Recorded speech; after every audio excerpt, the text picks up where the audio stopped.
ระสัทธรรมเจ้าพระสังฆเจ้าอันเป็นสรณะที่เปิ่งที่เคารพนับถืออันสูงสุดในชีวิตกราบคารวะแตบไตไวสาปาลมีธรรมพระมหาเถรานุเถระเจ้าคณะพระสังฆาธิการภิกขุสงฆ์สามเณรจุตนจุองค์โดยความเคารพขอเจริญสุขเจริญปร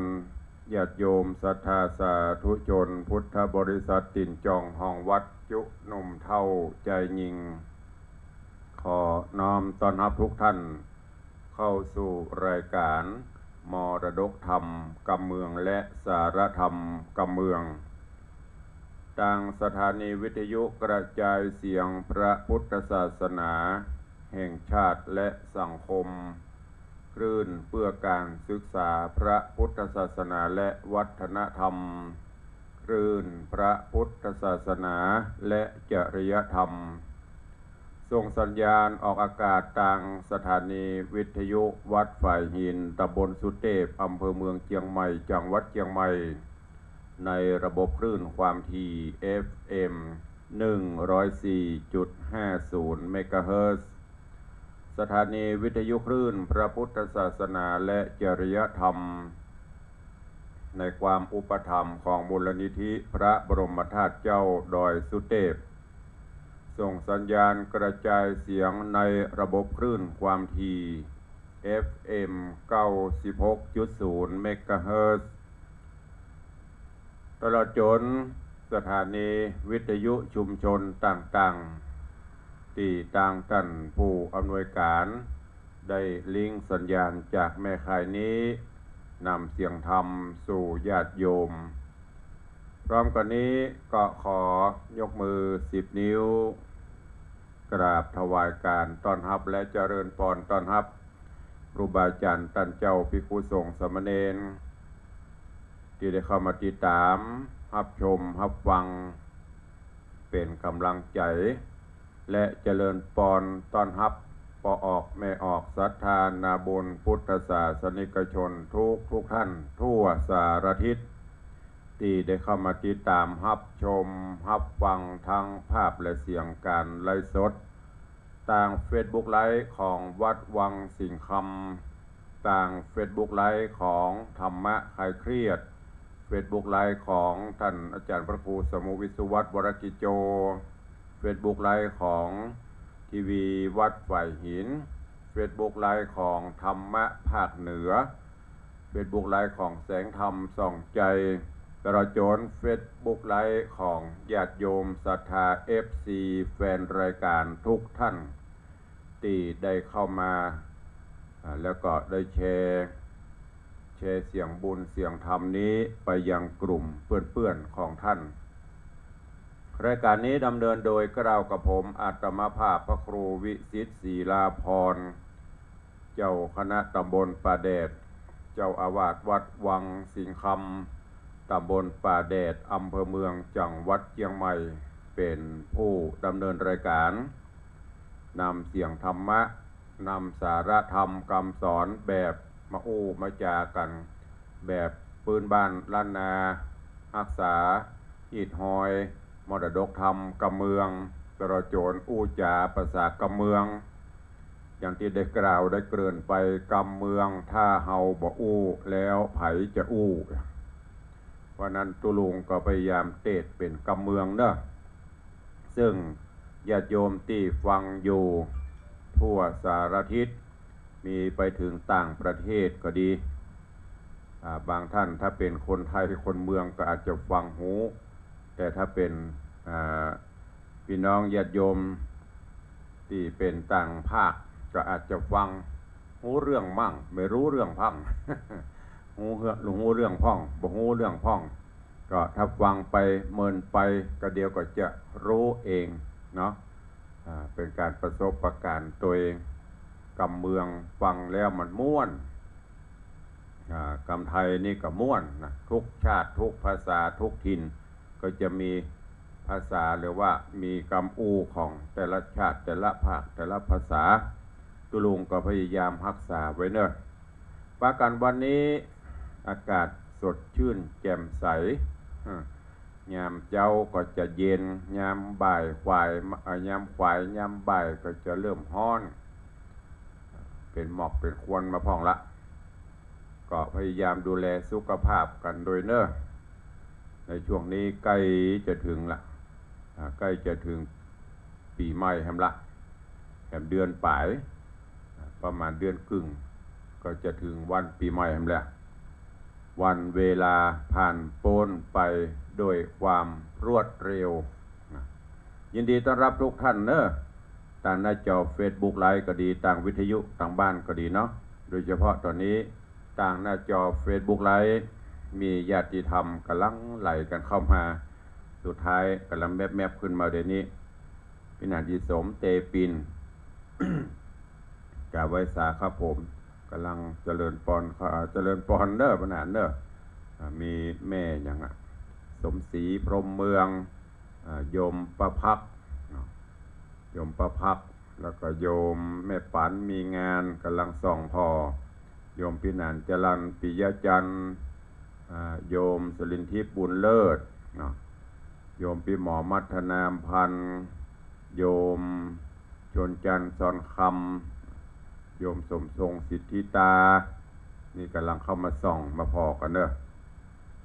แล้วก็ติดตามโดยโยมทองคำที่วงคำกำลังเข้ามาส่องมาปวยก็อนุโมทนาสาธุตัวตอนนี้กำลังหลั่งไหลกันเข้ามาขอบคุณทุกท่านเนอะท่านใดมีอันใดที่จะคอมเมนต์ก็คอมเมนต์ไว้เนอะคอมเมนต์ไว้โยมชิดชบาไม่เลี้ยงชิดชบากำลังเข้ามาก็วันนี้มาฟังกันต่อเนาะในเรื่องของกำพร้าหมาดำนิยายธรรมที่มีสาระมีประโยชน์นะตุลุงได้เทศนาไปแล้ว2 ผูกจบ2 ผูกไปละวันนี้จะขึ้นผูกที่3ก่อนที่จะขึ้นผูกที่3ก็ขอนำเอาเรื่องราวเนื้อหาสาระในผูกที่2มาอุจาสรุปให้ฟังเพื่อประติดประต่อเรื่องราวกันในตอนก่อนนั้นก็มาถึงยังตีใจตุกตะหลังจากตีปากันถึงแม่เท่าหนีอาทยาเจ้าไปปักหลักปักฐานไปสร้างที่สร้างแห่งทำให้ทำสวนกันสร้างฐานะหลักฐานกันที่ใหม่เพื่อหนี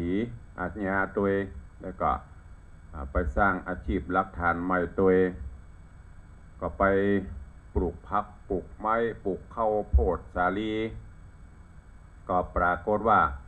กำลังจะงามจะดีก็มีหนูพ่องแมงพ่องมาคบมากัดมาราวีผลผลิตก็ได้บ่เต็มที่ ตุกตะก็เลยหาวิธีที่จะกำจัดสิ่งที่มารบกวนต่างๆแปลงโดยเฉพาะหนูกับเม็ดข้าวสาลีนี่มันมัก เข้ามาคบของเปิ่นบ่ได้งอกได้เงยเนี่ยจะได้ตุกตะนี่ก็เลยแปลงกับดักแปลงแคบพ่องแปลงกระลึบพ่องแปลงบ่วงพ่องเนี่ยไปดักบริวารหนูทั้งหลายก็มาติดกับดักตายไปกำน้อยแต่ว่ามีอยู่ครั้งหนึ่งเหล่าเสนาหนูเพิ่นก็มีเรามีหัวหน้ามีลูกน้องเหมือนเดียวกันปกครองกันไปตามลำดับหมู่เสนาหนูไปสำรวจพื้นที่ซอกว่าหากินก็ไปปะใส่ห้อยของตุกตะเนี่ยกำลังจะปลูกข้าวสาลีข้าวโพดสาลีหมื้นี้ก็หันว่าโอ้ที่อยู่ที่กินสัปปะยะดีรู้นี่ก็นำข่าวนี้ไปบอกพญาหนูพญาหนูก็หันคล้อยต้อยตามปากันไปกินไปซอกกินหน่วยเมล็ดข้าวสาลีข้าวโพดที่ตุกตะปลูกไว้ปรากฏว่าเคาะหามยามซวยพญาหนูไปติดบ่วงติดเหว ตีตุกตะได้ดักไว้ดินกระเดียวกระเดียว ข้างแหมสักนิ้วแล้วก็จะทอดใจจนกระทั่งตุกตะมาตรวจตราพอก็มาหันใส่โอ้หนูมาติดบ่วงรู้นี่ดินกระเดียวกระเดียวกระเปียขึ้นมาพอทีแรกก็จะกำจัดละหนูหรือว่าพญาหนูหันอ้านก็เลยขอชีวิตกับตุกตะโอ้ท่านเฮ้ยขอไว้ชีวิตข้าเตอะ ข้าก็เซาะว่าหากินตามภาษาของข้าเนี่ยโอ้โหว่ามาเบียดเบียนท่านทั้งหลายถ้าเป็นไปได้ขอไว้ชีวิตข้ากำเตอะถ้าไว้ชีวิตข้าได้หยังข้าจะเซาะจะหาฮื้อเข้าตางของตุกตะพอดีตุกตะก็บอกว่าท่านอู้จะอี้ก็ดีข้าจะไว้ชีวิตแต่ถ้าเบี้ยวข้าก็ตายเนอะ เบี้ยวข้าในปะได้ในระวังโดนด้วยสัจจะวาจาตุกตะก็บอกว่าโอ้ยครับสิเงินทองอย่างอื่นข้าบอกข้าได้ข้ายังเสาะหาได้อยู่มีมือ10 นิ้วมีมือมีตีนมือ10 นิ้วตีน10 นิ้วเสาะว่าหากินได้อยู่แต่สิ่งที่ข้าให้ได้ในขณะนี้ปรารถนาที่สุดขณะนี้ก็คือนางสาวสุปัจจาหรือว่าน้องสุปัจจาลูกสาวของพ่อพญาเจ้าเมืองพรหมทัตข้าได้เอามาเป็นสีภรรยาข้าเนี่ยบอกซื่อๆถ้าพ่อพญาหนูไปเซาะหรือว่าไปขอไปมีวิธีใดก็จ้างเถอะเอามาคือข้าเนี่ยข้าก็จะปล่อยไปข้าก็จะเลี้ยงดูปูเสือตัวเองแต่ถ้าเซาะบ่ได้ระวังปะที่ไหนตายที่นั่นเมื่อตกลงกันจะนี้ด้วยสัจจะวาจาแม้แต่เดรัจฉานก็มีสัจจะเนอะเนี่ยญาติโยมทั้งหลายสัจจะนี่เป็นสิ่งที่สำคัญ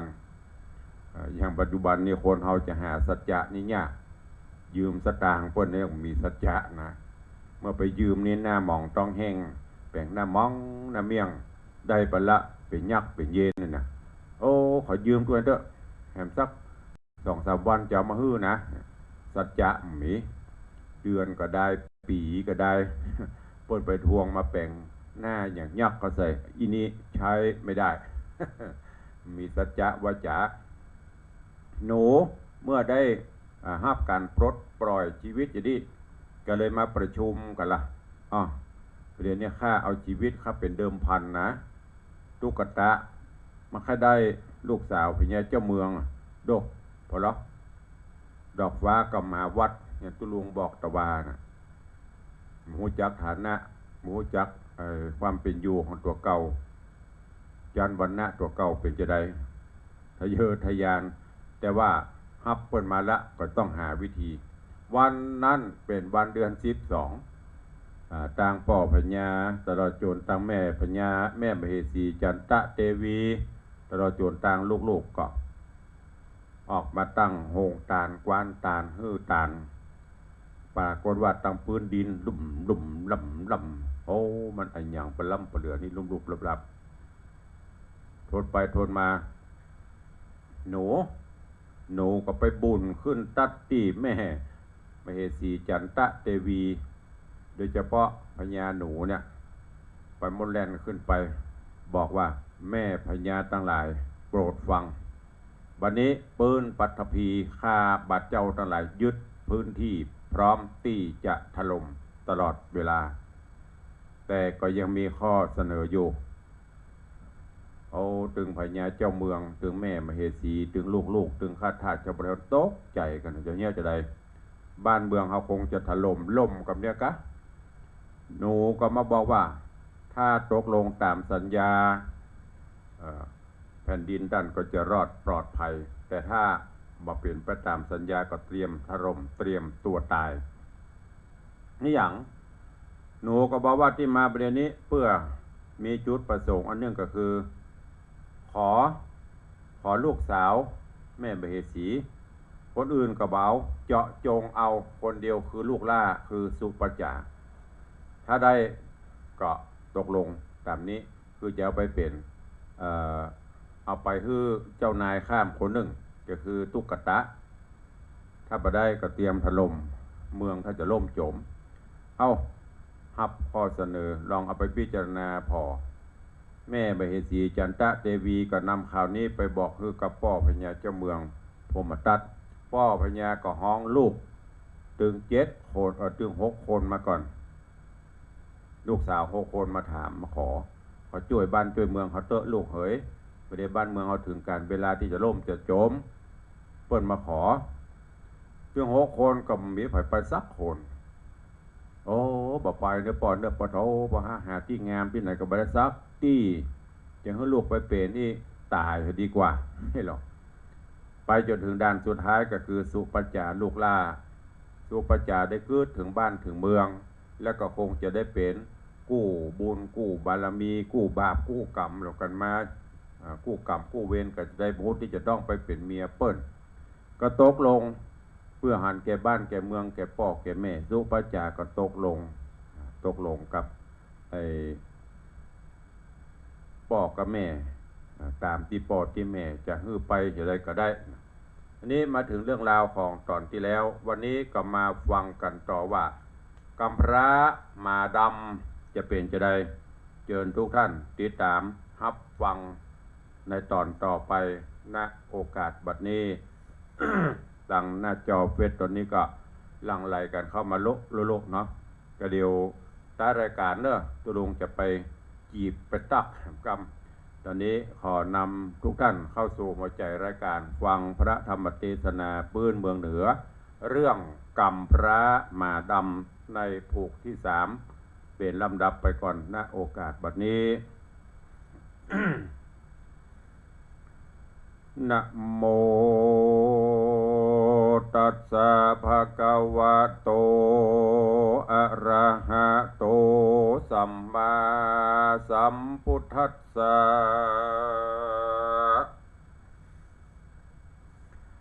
ตุติยะธัมมัเตสนาสุนักขะกันหาผูกดนก็จบลงไป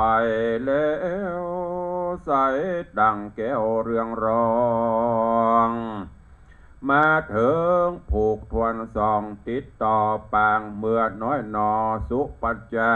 ได้ตกลงเป็นพระดิญญาเมียมิงเกใจเปียก้อมเสียคาได้เอามาเป็นสามิกาผวนเราส่วนว่ามันดาแม่เจ้าก็โจมชื่นยินดี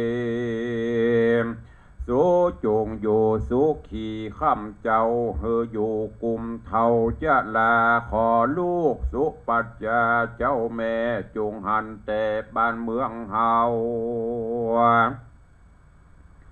มันจักเป็นดีเมื่อนาเตี้ยงว่าจักได้เป็นเจ้าฟ้าราชาแม่มันดาก็มีใจโจมชื่นและยินดี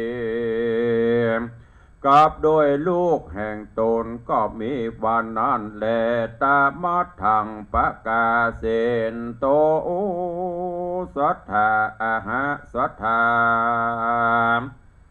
สัพพัญโยพระพุทธเจ้าตนภาพเงาติโลกาจริงยกอติตาล่วงแล้วปางเมื่อสุปัจจานอแก้วราชธิดา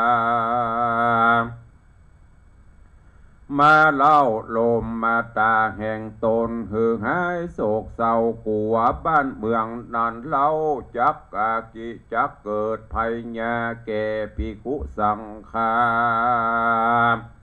มวลหมู่อันนั่งอยู่ฟังธรรมจริงกล่าวเป็นนัยยะกะทาวาตะโตเตวรติโยอามิกันดาตุอาตุอาปะกะปะสาตังอาภิรุณนาหิดังนี้แลนะดูกราภิกขุทั้งหลายปางมืออาจลาจะมันดาตนแม่หูกรรมแต่วาจากับสุปัจจาลูกเต่าทุกวันดุนรุ่งเจ้าก็เสด็จเมื่อสู่ยาง ราชพาราชวังภาษาจริงใจอำมาตย์มนตรีตีกองนันตะเพลีห้องเป่าจำปานกราตะเล่าธานีฝูงคนมีมากนานับว่าได้300,000 คนเดินสับสนควักไขว่ต่างฝูงไพร่ประจาเขาก็เข้ามาอดเอามากราบเจ้าพญาพรหมทัตราชาพร้อมอาวุธสัตตาหอกดาบเข้ามากราบวันตาว่าดูราป้อพญาเป็นเจ้าจากใจข้าบาทเล่าโดยประการใดหรือจะเกิดภัยญาธิราชดุลุอำนาจอาจญาพรหมทัตราชาจริงกล่าวภัยญาใดเล่าบ่มีเฮาจากใจราชมนตรีเตรียมไว้เสนาใจฮื้อไปเอาลูกใจเฮานอดลานอีหญ้าคนจนอยู่ยังไพรสนป่าใหญ่อยู่ยังให้ส่วนแต่งแปลงตั้งเดหือใดจ้อตุงน้อยใหญ่หลายสีหาเลิกยามดีบันปอดเป็นบันยอดมงคลใจตามนกำพระเอามาเป็นเคยล่าของเฮากันว่าเจ้าเหนือหัวบอกกล่าวหนุ่มน้อยเบาสาวจีอันมีราชมนตรีแสนเมืองเป็นเก้าก็ฮับเอาอาจญาเจ้าราชา ตั้งแต่เมืองจำปานี้ไปรอดแห่งตุกตะยอดโพธิญาณเสนาหานผู้ใจกล้าห้างจางมาลายแสนตะห้างจางมาหยาดยายตางไปถึงปางที่อยู่ขันมันสู่เงินคำมาสู่ต่ำยังแห่งให้อำมาตย์ใจเข้ามาหาพรหมทัตราชาเต้าหนอตนเป็นป้อสุปัจจาจาขออาราธนาโพธิสัตว์เจ้าเอาไปเป็นเก้าสามียังนารีลูกลาขอเจ้ากำพระจุงฮับเอาราชอาจญาเฮาจิมเตอในเมื่อโพธิสัตว์ทางได้ยินว่าจากล่าวตานเจ้ากลัวสะตานตกใจว่าคนสั่งมาดวงไหลอาลัมเจนจักมาขู่เข็นข้าเฮาบ่ไปไหนเตื้อข้าบ่เชื่อโมสูตูข้าบ่ไปแลนะยามนอนนาอำมาตสาผู้ใหญ่จริงยกมือไหวตูนสาขออาราธนา3 เตื้อเจ้าจริงยอมเชื่อฮับเอาขันบากนงเยาลูกลาเป็นเคยเจ้าฟ้าราชาเมื่อนอนนาเจ้าเสนาเก้าจริงน้อมกล่าวราธนาโพธิสัตถาน้องลาขึ้นนั่งหลังแม่มงคลมีลิปนหอมล้อมเสียงมีกองเนืองนานไปด้วยกันอดเอาไหลหลังเข้าปุรีเมืองจำป่าเมืองหลวงใหญ่อยู่ไกลหันใสหลังคา ปราสาตาภาศาสราชราชบัลลังก์อามาสาอันว่าอำมาตย์เก้าแสนเมืองเขาก็นิมนต์พระบุญเรืองนอดเนาพระเจ้าฟ้าขึ้นสู่หงใจพร้อมกับด้วยแง่กาไว้แม่เท่าตราบต่อเต่าอันเมินนั้นเยเจนาอันบาคนตั้งหลายหมายมีเต้าแสนเมืองเป็นนาเก้าเสนาเจ้าตั้งหลายเขาก็ไปบอกข่าวแก่พรหมทัตท่านเต้าราชาขอเอาราชธิดาลูกลาไปถวายแก่ใจตุกตะกัมพระเป็นเทวีก็มีว่านอนแลตามาทังปะกาเสนโตสัทธาอาหะสัทธาวาโหสัตตนายโกดังนี้สัทธาสัพปัญโยพระพุทธเจ้าตนเป็นเงาสัพปัญโยตนเป็นครูแก่โลกนำสัตว์ข้ามโป้นจากโอคะวัตตะสงสารเข้าสู่นิพพานไปแล้วพระตนเกี้ยวจริงนำมายังอาติตาจะอาจก่อนแก่เจ้าภิกขุตั้งหลายและนาอาหะก็กล่าวเป็นคาถาว่ามหาสัตโตโอโหสัมพิตวาสังวาสักกะเยนะสัตถิงสุขะภาสุขังดังนี้ในเมื่อมหาสัตว์เจ้าได้ยังนอดเนาสุปัจจามาเป็นพระดิญญาเมียมิงสองขาจริงอยู่สุขามในเมืองจำปานกราก็มีและที่นี้จักจะถึงราชธิดาตั้งหกเขาก็ได้ทะลงสมสู่มีกู้สามิกามีศักดายศใหญ่บ่ใจไพร่สามัญเขาเอากันเป็นกู้มีหลักฐานอยู่จุคนบ่ได้กลางบนเดือดฮ้อนได้สุกย้อนสะเมอกันและนาสาปีอันว่าพี่เคยตั้งหกเขาก็มาปรึกษากันว่าจะใครไปแอวไปกายังศีลกาดังยังศีลกาตังสะเป่าเคยตังหกนั้นเราเขาก็ใจโมเสนาแปลงนาวาลำใหญ่หกลำควายปอดีศีลกาได้มีซื้อมาพร้อมเสียงเมตา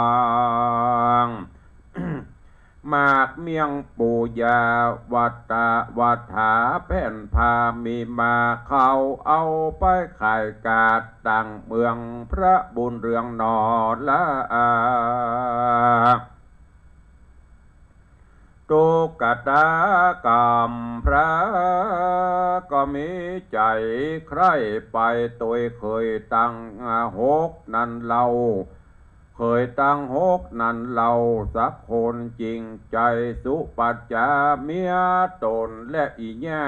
ข้าจักไปขอกาสักคนก็ปีเคยต้นเป็นเจ้าขอสะเป่านึ่งเราได้จะส่วนเคยตั้งหกนั่นนาเขาก็จะตอบท้อกับนางนาดหน่อยสุปัจจาเมื่อนอโปติสัทธานอนาเอา ข้าแด่น้องเป็นเจ้าปี้เหยกูปี้เขยบ่ฮื้อไปจักเอาหน้าตาไปไว้ที่นายปี้เขยเครื่องใจเพราะว่าอายฮือเปิ้นตังสู้ตัวกันวาดนางสุปัจจาได้ฟังวาจาปี้ตอบก็บ่จอบพอใจว่าปี้เคยตั้งหกบ่ฮื้อไปตัวกาเฮาจักไว้นาเมื่อหาฟ้องพญาป้อเต้าตนเป็นเจ้าราชา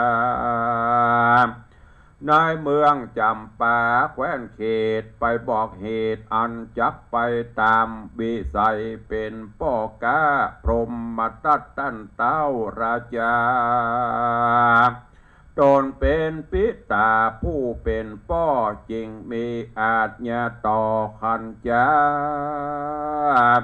เคยตั้งหกก็ฟังกรรมตนป้อบอตันต่อขัดใจขอฝากตุกตะไปจนได้สุปัจจานอทายใจดีจริงไปบอกสามิกาผัวเจ้าไปทากับเจ้า6 คนก็มีแลนาตาตากาเลในกาละยามเมื่อเคยปี้ตั้ง6ยอมยกหือไปทาดังไปกาดังอันก็หามือจันวันดีได้ติทีอันวิเศษเดินกาเตตังไก่หิหอมยังครัวขายไว้ทาเรียวไว้อย่าเรียวไว้อย่าจ้าแดดเตนาการว่าภริญญาสุปัจจากล่าวบอกกล่าวทุกขตะนั้นเล่าก็รีบจัดดาของกานานาหลายสิ่งสัพพยิงหลายประการใจตุกตะลานอีญาแห่งตนว่าตาตะอีญาเป็นเจ้าแห่งคาขอจงอยู่ทายังเฮือนจงกระทำเปลี่ยนกันบานจองแห่งเฮาฮือดีจงอยู่สุขีเตียงเต้าลานญาจักไปกายังสะเป่าหลวงเคยตั้งปวง6นอนเนาเขาก็ปาเจ้าตุกตะไปห่วมกันเจ้าก็หันยังมัจฉาหมู่ป่านามีตั้งป่าฝาดและป่าเขาฮอดถึงจักเขมังกรมีตัวแหลงงอนอันใหญ่ควักไขว้กันไปมาในอารายันกว่าในทารายันกว้างไปเดิงตาตั้งนักราชื่อว่าสุตตราจานกรแคว้นเขตประเทศแดนไกลเขาก็พาสะไลพร้อมใจกันว่าเฮาจะทอดสมออยู่ท่าเอาศีลกาไปรวมกันเพื่อจักเอาไปเป็นเครื่องปันนาการของฝากแก่พญาสุตราชราชาว่าเขาก็จวนในบ้านแห่งเมืองสุตาเขาเฝ้าเจ้าพญา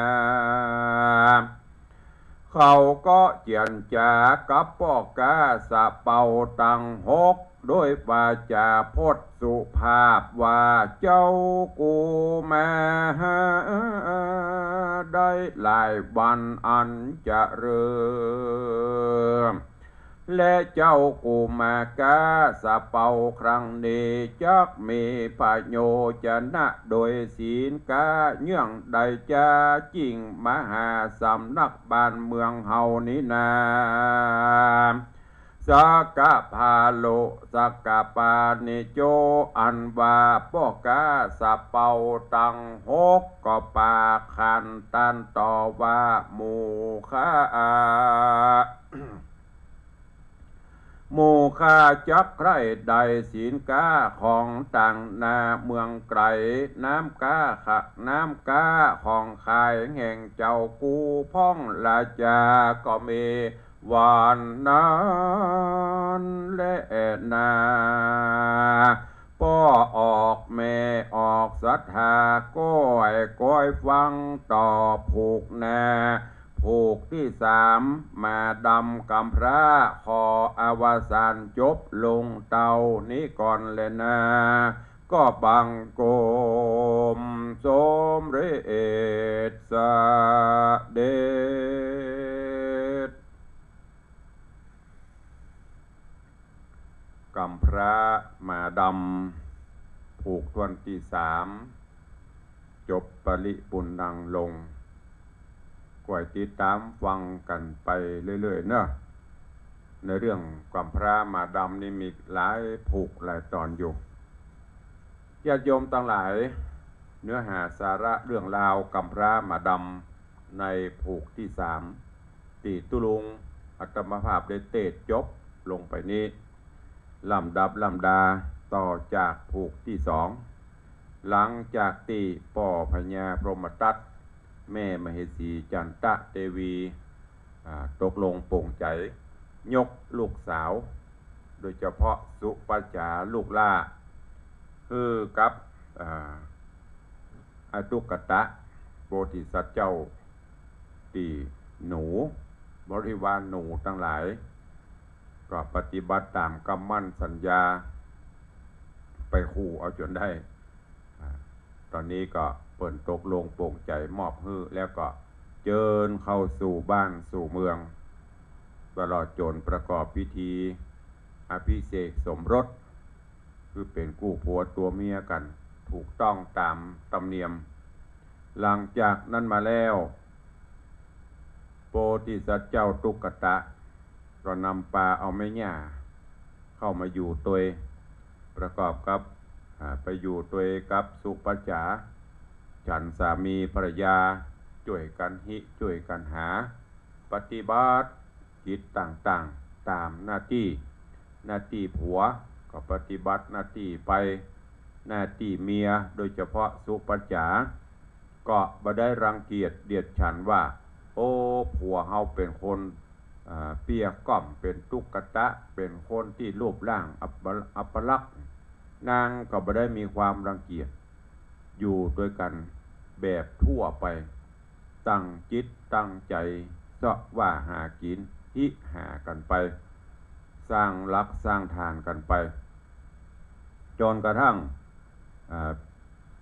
พี่เขยหรือว่าพี่ชายคือ6 คนก็คือผัวของพี่สาว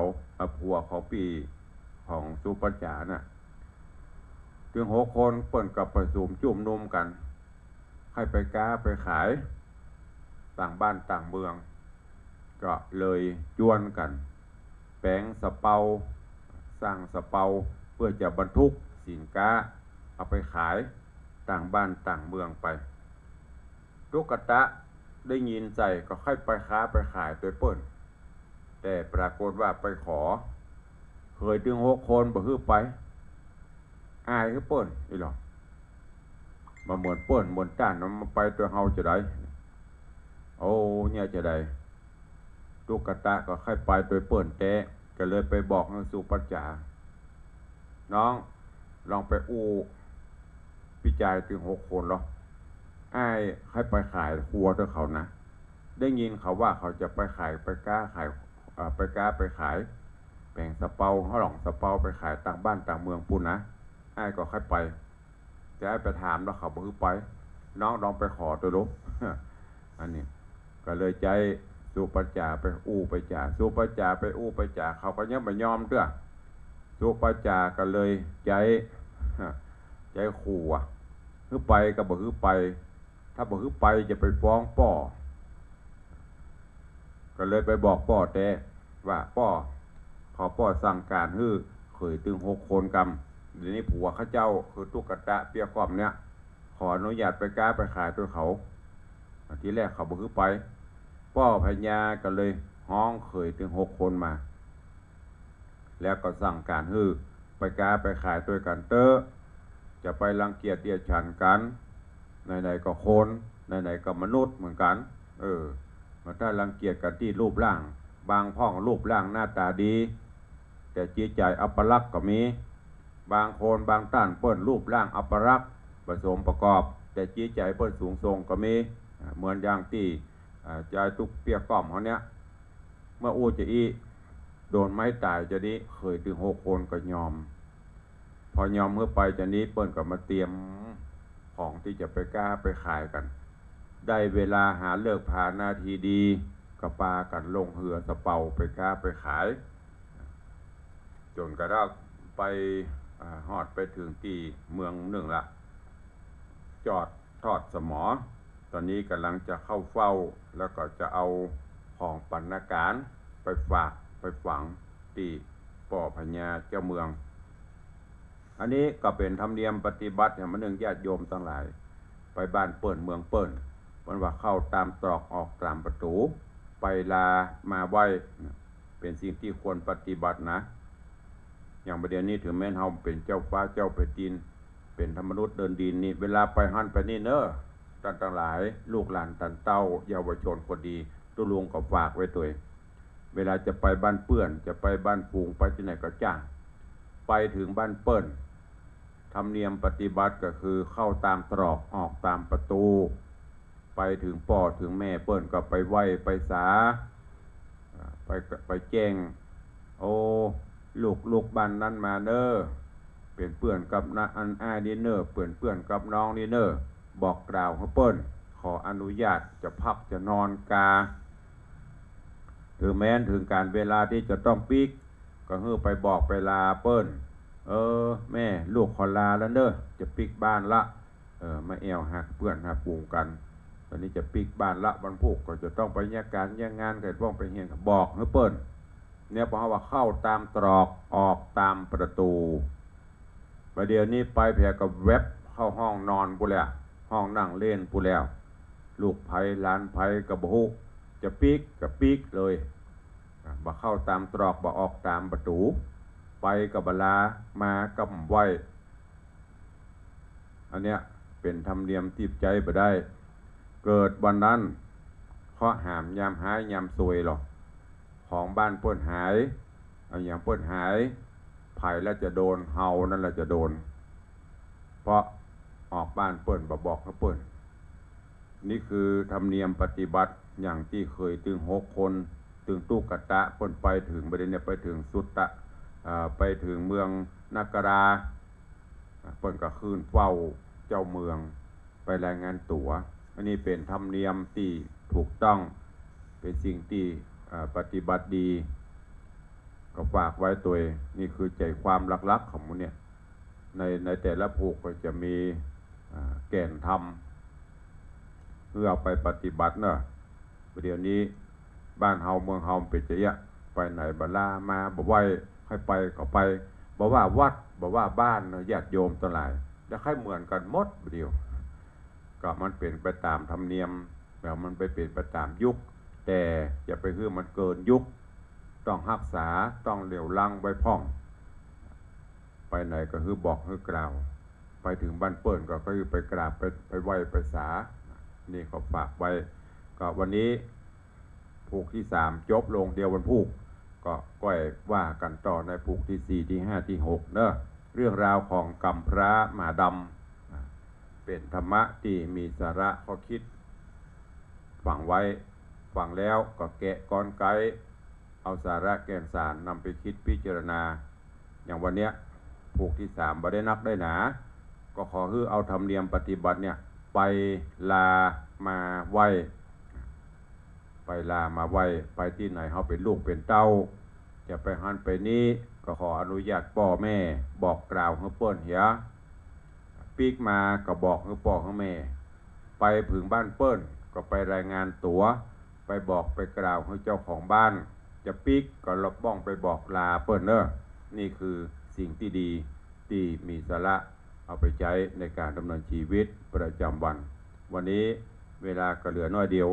ใกล้จะหมดเวลาก็ขอปลูกวางไว้ที่เนาะก็เดี๋ยวก็จะได้ไปตักตายตามบ้านตั้งจอง แล้วก็ตั้งหน้าจอ Facebook ไลฟ์ตัวก็ขอบคุณอนุโมทนาบุญกับทุกท่านเนอะที่ได้ติดตามรับชมรับฟังสารธรรมกำเมืองรักษากำเมืองเป็นกำลังใจกันตั้งบ้านตั้งจองตุลุงก็ส่งจิตส่งใจเป็นกำลังใจซึ่งกันและกันเนอะขออนุญาตตักตายกับตั้ง FC ตั้ง Facebook ก่อนแล้วก็เดี๋ยวก็จะได้มาตั้งบ้านตั้งจองเนาะตะกี้ก็ตักไปกันจะหลายละเจริญปอนพี่หมอมัทนาอัมพันธ์นะเจริญปอนคุณโยมต่อจัตตะกี้คุณโยมสมทรงสิทธิตาเป็นนานอิสมเตปินเจริญปอนคุณโยมทองคำทิวงคำเจริญปอนโยมชิดชบาเจริญปอนโยมแม่นวลศิริหินเขียวเจริญปอนยายเอ้ยดอยซิวเนอะกาบใบสาตุลุงเจริญปอนโยมแม่วิน้องแฮกเกอร์เจริญปอนท่านพิทจันทร์เจริญปอนท่านด็อกเตอร์อุดมศักดิ์คำปวนเนอะกำลังส่องเข้ามาเจริญปอนโยมจันทร์สายแปลงหลวง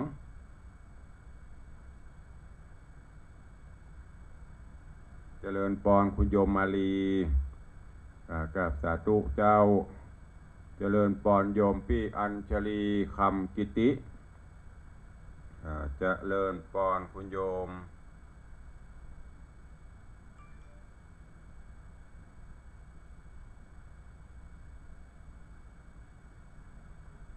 อย่างนี้ภาษาอังกฤษอ่านไปได้ สุภัทรกับสุพิษอ่านพิษสุมาเนอะสาธุเจ้าเจริญปอนคุณโยมชวนพิษแสงคำดีสาธุเจ้าเจริญปอนยายเพลินเปื้อนเกษตรเจริญปอนท่านพิทาจารย์ชนพัฒน์อุดมสิริโชคกราบสาธุครับวันนี้ฟังรายการตุลุงอยู่ค่ายอบรมอสมที่ไม่ออนสาธุเนอะอสมก็อสพ โอเล่นไปได้เนอะท่านพิทาจารย์นี่เป็นหลายอย่างเป็นผู้นำที่ดีเป็นผู้นำกินนำตาลเป็นผู้นำตั้งบ้านตั้งจองเป็นหัวหน้าหลายสิ่งหลายอย่างหลายตำแหน่งก็ขอบคุณที่สละเวลาส่วนตัวเนอะเป็นพ่อหลวงตัวเป็นตือพ่อหลวงและเป็นกำนันตัวสาธุขอบคุณอนุโมทนาเนอะเจริญปอนโยมเนี่ยก็พี่แสงล่าแก้วมาลีเจริญปอนยายเอ้ยดอยซิวเจริญปอน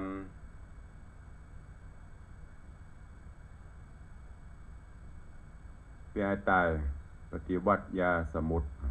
นี่เป็นทาง Facebook ก็เดี๋ยวตุลุงจะไปลืมมาลุ้นเนอะไปโกดใส่หัวปิวไปทั้งหมด บ่ค่อยคล่องนะบ่ค่อยคล่องกับอันอย่างก็รุดไปไหนทั้งหมดล่ะเดี๋ยวก็ไปสรุปต่างใต้ไปพอทำกรรมเนาะเข้ามากันหลวงหลายโอ้วันนี้ดีใจ Facebook ก็บ่ค่อยคล่องนะแล้วเขาจะกดพอคอมเมนต์ที่เปิดเข้ามามันรุดไปก็มี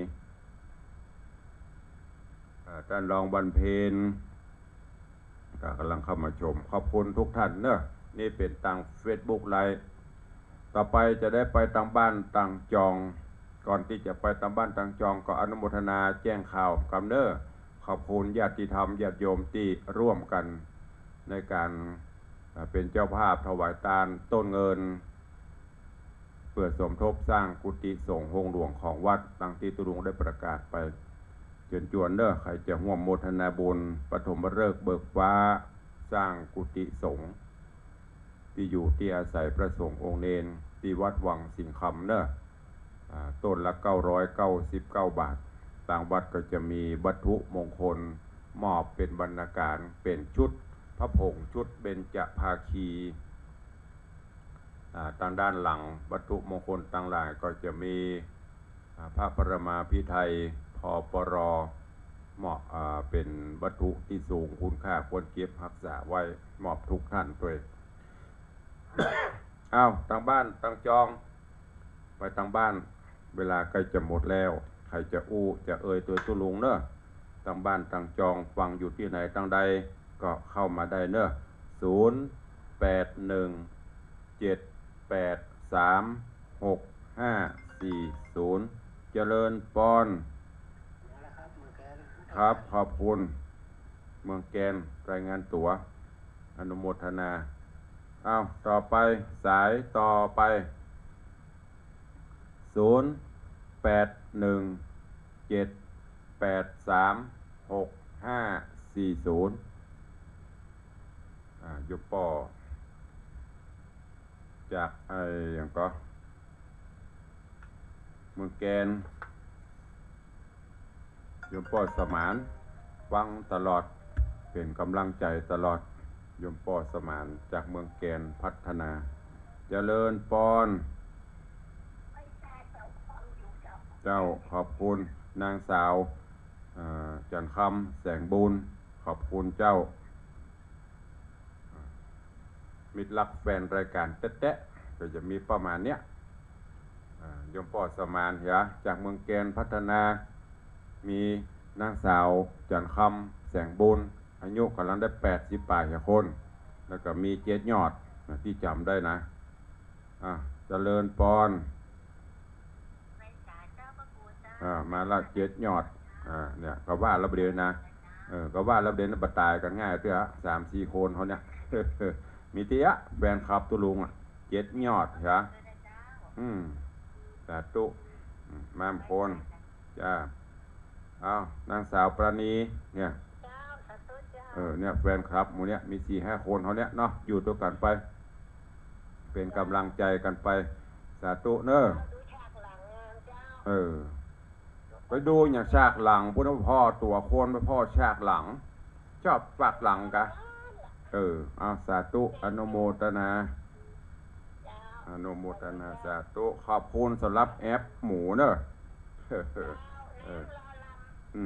น้ำก็ลำอยู่สาธุขอบคุณโยมแม่อันตอนนี้โยมสาธุอนุโมทนาเจ้าสาธุขอบคุณโยมแม่ปราณีเนอะแต่ว่าดันโดนจากหนองแต้นสันปะตองบุตรเอาแอปหมูมาถวายน้ำบะเปล่าลูกมาถวายพร้อมลูกบ่าวลูกสาวตัวสาธุอนุโมทนาบุญตัวอ้าวสายต่อไป0817836540ยังมาถึง10 สายก็ห่างเวลาไว้5 นาที10 สายยังมาถึงก็เป็นธรรมดาคลื่นทาง104นี้ไปบ่ค่อยไกลละคลื่น96นี่ยังไกลหน่อยจะเหลืออยู่2 คลื่นเป็นกำลังใจกันไปตุลุงก็ทว่างเนาะก็มาจัดรายการนำธรรมะรักษาหีดรักษาหอยกำอู่กำจ๋าแบบปืนเมืองเฮาบ่ฮือมันสูญหายไปถ้าบ่มีไข่อู้มันก็จะหายไปติโดยเฉพาะกำเมืองประเดี๋ยวนี้เป็นแก่งแคไปหมดละ เป็นแก่งแคผสมปนเปถึงเมืองถึงไทยตุลุงพยายามเน้นก็เป็นเมืองเนอะอย่างที่ได้บอกไปบางท่านบางคนอาจจะฟังบ่ค่อยหูคำว่าหูก็คือรู้นั่นก็ฟังไปเดี๋ยวมันก็จะหูกันไปเป็นกำลังใจกันแล้วก็ถ้าฟังแล้วก็จะไปฟังบ่ได้โดยเฉพาะทางสถานีวิทยุตุลุงบ่ได้จมเนอะแต่อู้เขาฟังเพื่อประโยชน์ของทุกท่านเวลาตายรายการนักจัดรายการผู้จัดผู้ดำเนินรายการเพิ่นจะห้างเวลาไว้สักน้อย ขออนุญาตตั้ง พอเปิ้นห้างใบหยังห้างใบเปื่อฮื้อได้อู้ได้จ๋ากับศรัทธาต่างบ้านต่าง Facebook นี่เปิ้นมากันเลอะโลอยู่ละ